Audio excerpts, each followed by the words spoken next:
Welcome back to the Aussie Shed, ladies and gentlemen. Always a pleasure to have you here. Well, the mini lathe, it's back on the bench. So now, after all of the hard work, lapping in the ways on the lathe bed and all the previous work that we did on the saddle to get it running nice and flat and correct, everything appears to be very, very good. The saddle now runs beautifully all the way, front to back, very tight, no movement, no slop, tight on the front, tight on the back, but yet glides beautifully. All I have done to these surfaces since the last videos on lapping the bedways is use some valve lapping compound. All I've done is dab a few bits on the bedways on the underside of the saddle and just, you know, same process as before, just moving backwards and forwards until the new surface, which has been created by the valve grinding paste, has appeared evenly over the front and rear ways. Now I'll just take the saddle off and give you a bit of a look at it. So as you can see, it even slides off and on just as easily. Now, this is the saddle how it's finished off, and you can see on the end here, this is our locking plate in the center. That's the outside rear plate, and this is the front plate. Not sure if you can tell, the back edge of the saddle here was a little bit high on the underside of the way, so initially I had spacers made up to bring this down to the correct height for when I was lapping the ways with paper on there. But what I've decided to do is mill a slight step. It's about probably about 1.3 millimeters, I guess, step in this back plate to give me the correct alignment. I do have I think it's a 0.05 millimeter shim to get me the correct clearance that I need so that everything runs, you know, absolutely perfectly. The same thing on the front. I've made up a new front plate. It doesn't have any steps in it. I actually machined the underside of the front of the saddle here when I was machining the V out, because I could see it was obviously hanging down low at that point, and I had the saddle set up quite well in the converted drill press, and I was able to knock that down. So saying there, it might be a 0.05 or 0.08 millimeter shim that I have under there, just to give me the correct clearance that I need to get a beautiful smooth travel across the top of the lathe bed. Overall, it's all worked out extremely well. You can see the extension on the back of the saddle there, just to give me a little bit of purchase to stop any twist action going on here. I do have grub screws drilled and tapped into the back edge of here that I can use to put pressure on the on this back plate. I haven't needed to at the moment. The grub screws have just been put in snug with no real tension on them, because honestly the setup doesn't need it at the moment. It's all just working so well. Now, one thing I did have to do, I noticed when I mounted the carriage to the saddle, when I was turning the handle, there was something binding and there was a little bit of interference, and what I worked out it was this recess in here that's cast in to the saddle, which is where the gear protrudes through on the carriage. Because it was cast and hadn't been machined at all, the edges were very round, and the gear was actually catching in one of the corners on here. So I just mounted it up in the drill press and just milled it out and cleaned it up a bit, and that solved that issue.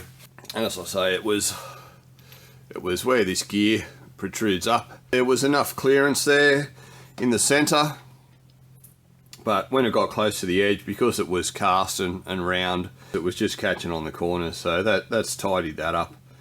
But yeah, just something to watch out for if you are assembling this, that you don't have issues with that recess fouling on this drive gear.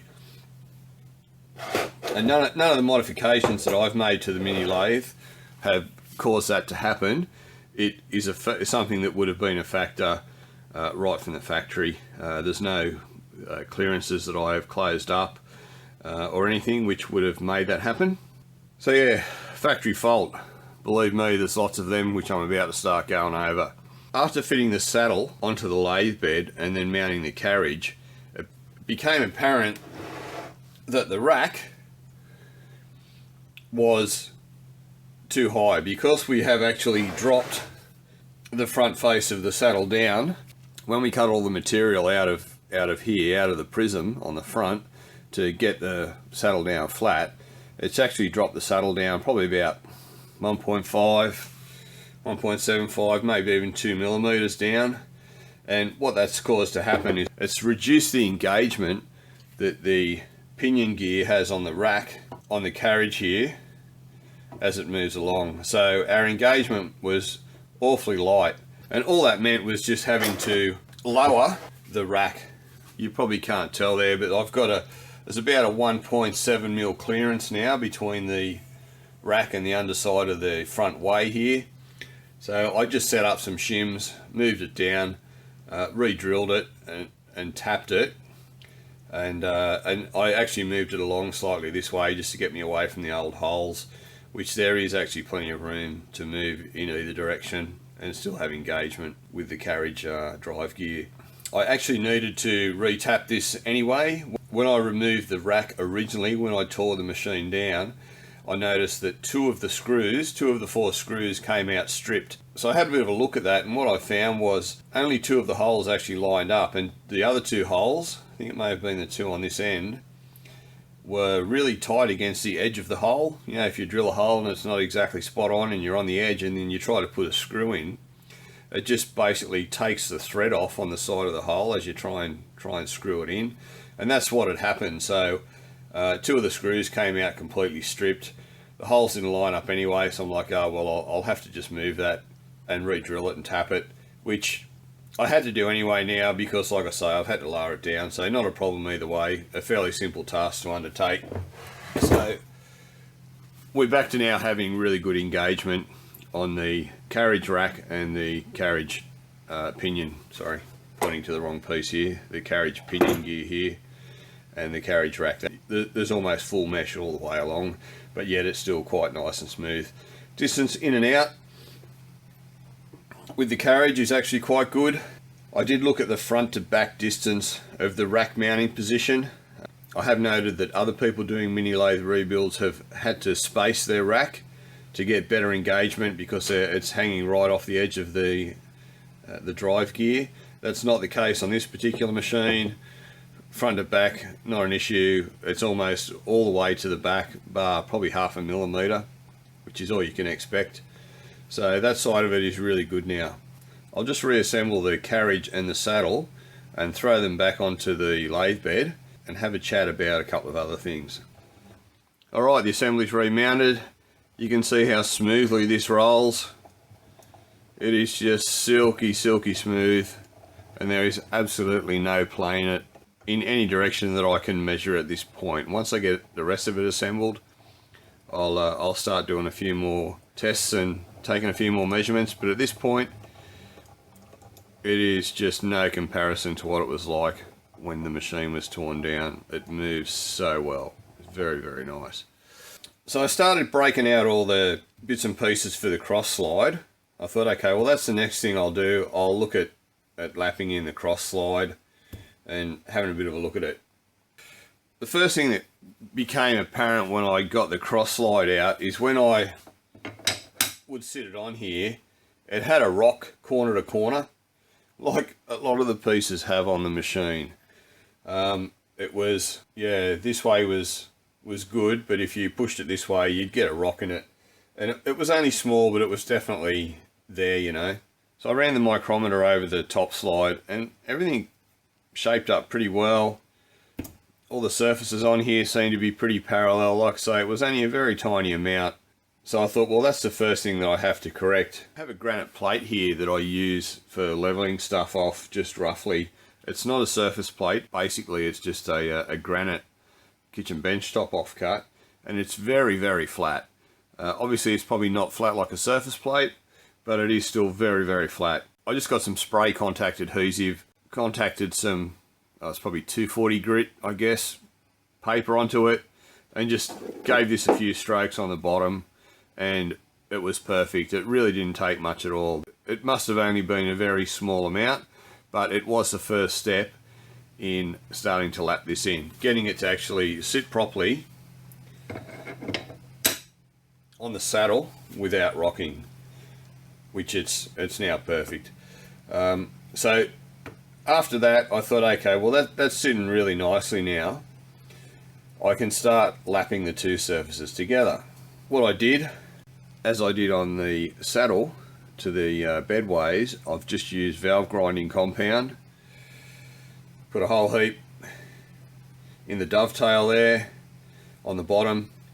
I did that side first, and smeared a bit on the bottom of this, and then some more on the other side of the dovetail, and just basically stood here for hour and a half or something, and just lapped and lapped and lapped till all the surfaces had an even pattern created by the valve lapping paste. The original surface that was on here, I think that may have been a ground surface on these, I think it was, and these had a milled surface on them, but the valve lapping paste has taken off a small amount off both surfaces, and they now look exactly the same. You can't see any of the milling marks anymore on the saddle, and the cross slide has the same finish on it as well.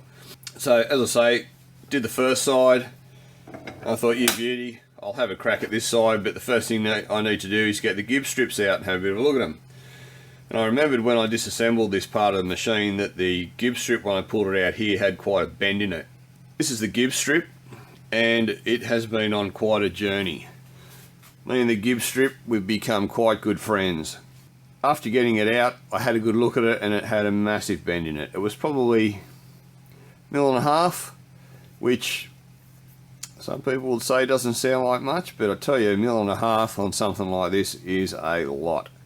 So what I did was just packed it up on a bit of steel either side on the bench, and just started tapping it around with a hammer and just spinning it, on something like this. If it spins like a helicopter when you go to turn it, if you flip it one way and it spins and the other side it bites in, you can work out exactly what's going on by doing that. So after tapping it around with a hammer, I got the thing really, really nice and straight. It did take a while, a lot of tapping, a lot of fiddling, and while I still had the paper mounted on my granite plate from leveling the cross slide there, I thought I'll just whip over this, and whipped over all the surfaces on this just to make sure they were really nice and flat, which they were pretty good. They actually came up quite evenly as I started lapping them on the paper. So that was the next stage. I got the gib strip looking pretty good. It's righto, so gib strip went in.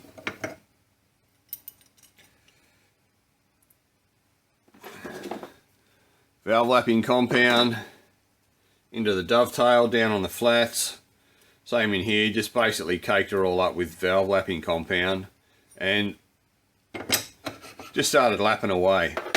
I went at it for probably an hour, I reckon, and it got pretty good. What I experienced, however, was tightness in the front on the cross slide here that I just couldn't work out why it was there and couldn't remove. When I would move the cross slide, it would get tight on the front here, and then as I'd take it back and I measured everything and everything seemed fine, and I couldn't work out what was going on. But it turned out it was another problem relating to the gib strip. After examining how the gib strip was located in the cross slide, what I worked out was there was an issue firstly with the alignment of the screws. They didn't line up very well at all. One of them, if you line, say, these two up, this one was off by maybe 1/4 of a hole, so it was just riding on the edge. It was really just shit. And also the holes that had been drilled in there had been drilled square off this face. When the gib strip sits in position, as you can see here, if I hold it up in that position, the locating bolts or locating screws do not go in square off that face. They go in square off this edge here, So what's happening was the screws were bottoming out on the hole and trying to rock it over like this. They were trying to twist the gib strip over rather than just pushing it in a parallel fashion. So I started mucking around with the holes, started trying to correct the alignment, and I started getting it all kind of working pretty good, but I still had this, I was still experiencing this bit of tightness that I couldn't work out why. And what I eventually noticed was the gib strips, when it was located on the screw, it was actually riding a little bit high, and this end was riding a little bit low. And what that would do was, as you were tightening the screw in, it would actually push it up and try to lift it off the saddle, and it was just creating all these uneven tightnesses and stuff. So what I had to do was correct the alignment of these holes in this direction so that when the screws were turned in, the gib strip remained flush with the underside of the cross slide here. They weren't being forced up or down or twisting over. It was just perfectly being pushed along. Now, once I managed to get those holes redone and corrected, the problem basically went away instantly. So from then on, I after redoing that, I relapped this side of the saddle and the cross slide together again, and from then on it all ran perfect. So now this is in the same state as the saddle is. When the screws are tensioned up on the side here, it moves very freely, but is also quite tight. There is no lifting either end throughout the whole travel of the cross slide. You can have it all one way and it doesn't get loose, and the other way it doesn't get loose, and there's no wobble. It just performs really, really well. So the next thing that I thought I'd turn my attention to is the lead screw nut and the lead screw assembly. Started looking at exactly how it mounted, if everything lined up correctly and all that kind of stuff. Now, when I disassembled the machine, the lead screw nut was sitting up high, maybe a mil off here, just sitting on the screws. Now, from what I understand, the way they use to get backlash out of this particular part of the assembly is by tilting the lead screw nut to tighten it up on the threads of the lead screw if it does become loose. I understand that was a bit of a problem with previous models, I think, that had a brass lead screw nut. They used to wear fairly quickly, but from the information that I've seen, ones that have a cast lead screw nut don't seem to have the wear problems. But what became apparent straight away was how this is located is done very, very poorly. For a start, the way it is aligned, the center line of where the lead screw comes through on the saddle is in a position where to get the same alignment on the center line of the lead screw as with the lead screw nut, the lead screw nut needs to be actually sitting on the bottom, and still actually needs to probably go down about 1/2 mil on the bottom of the saddle there, which really sucks because your lead screw will be running in on an angle. If you mount the thing up tight to here, because there's almost no clearance, you'll be pushing the lead screw on an upward angle. So obviously you need to get the thing down as low as you possibly can, and there's almost no room to perform this sort of tilting function anyway. The thing really needs to be done up tight, because what I noticed straight away was the holes that hold the lead screw nut in are actually oversized. They're the bolts that are used, which are too short by the way, and they're M4, and they move around like nothing else. When they're in, the lead screw nut moves probably a mil in either direction. It's really crap. Like, you're just asking for trouble. There will be backlash issues with this setup the way it is there now. To give you an idea how big the hole is, that's a 5 mil drill bit that I'm just dropping in there, and it goes through with ease. I reckon I could easily throw a 5.5 through that and it wouldn't touch the sides. That just goes in. You can see how loose that is. That's a 5, and there's a 4 mil bolt going through there. Also, the length of them there's almost no engagement. There's like 1.5 turns of engagement in the top there, and it also has a small dog-ended grub screw. I think that's what you call it. God, you can barely see the thing there. It's that tiny. Okay, now what its purpose is to provide force in the center of those two bolts where it goes against the face of the lead screw nut there, and it's meant to apply force in the center that you can then use to give you that tilt that I was talking about to try and get any backlash out of the lead screw. Now this thing is absolutely tiny, and I can even hold it here to show you. It's that tiny that when this is spaced 1 millimeter off the underside of the cross slide, it runs out of thread. And it also does not engage into the top of the lead screw nut. It really should have a hole drilled in so that it can at least act in some way to locate the lead screw, but it did not. I've actually had this lead screw nut in the mill just to clean it up a bit, because it was like, as I mentioned, there's almost no clearance for this to run inside the top of the saddle there. So I did throw it on the mill and just clean up both surfaces, top and bottom, because it was slightly roundy, because it is like a cast piece, I think, just to try and get me any clearance that I could. I've taken sweet fuck all off that just to get it flat. So what I've decided to do, I've ordered some new bolts for here in M5. They'll go straight in. All I have to do is just re-drill and tap the lead screw nut to M5. I've ordered them in the appropriate length. I'm also going to shim this on the bottom instead of having it hanging loose. It really needs to be down as far as it can be. So I'm going to shim it and do it up tight, because I've run the lead screw into it and there seems to be very little backlash once it's threaded in. So at this stage, mounting it solid on shims, and I've also ordered a new set screw in the center there, once again of the appropriate length, and I will run a hole in the center of this once I get it positioned so that the grub screw actually runs into the top of it to help locate it as well, and we'll see where we go with that. The next thing I'm going to do while I've got it at this stage is I'm going to extend this groove in the saddle that the lead screw nut runs up against and limits the travel of the cross slide. There's plenty of thread left on the lead screw to be able to pull it through more.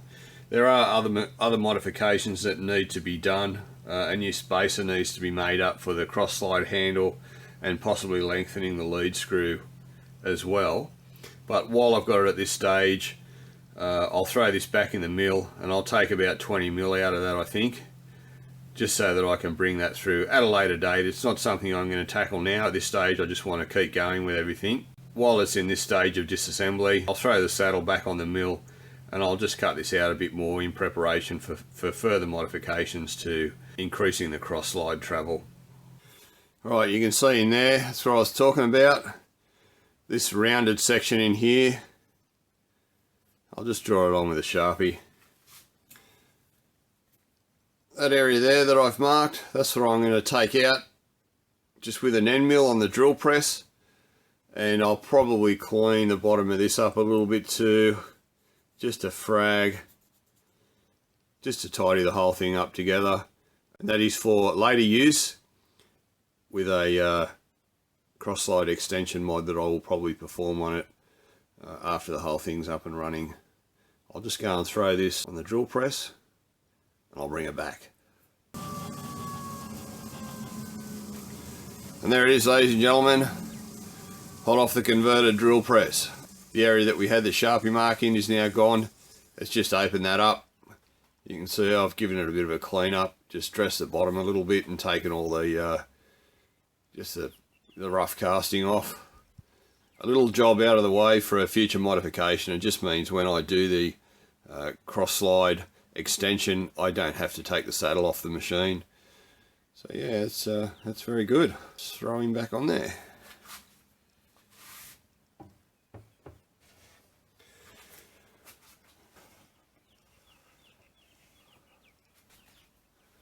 And what that will do is just now give us a little bit of extra clearance. When the lead screw nut is mounted onto the cross slide here, it just means there's more clearance for it to pull this way, as you can come that way a bit more, without hitting that, without being stopped by the material in the end of the slot there. That's about all we've got time for today, ladies and gentlemen. Things are looking up. I'm waiting on a couple of new bolts, but the next time you drop by the Aussie shed, I think I'll be looking at mounting the compound. We started at the bottom, but now we're almost at the top. How good's that? Alright, thanks again. Cheers.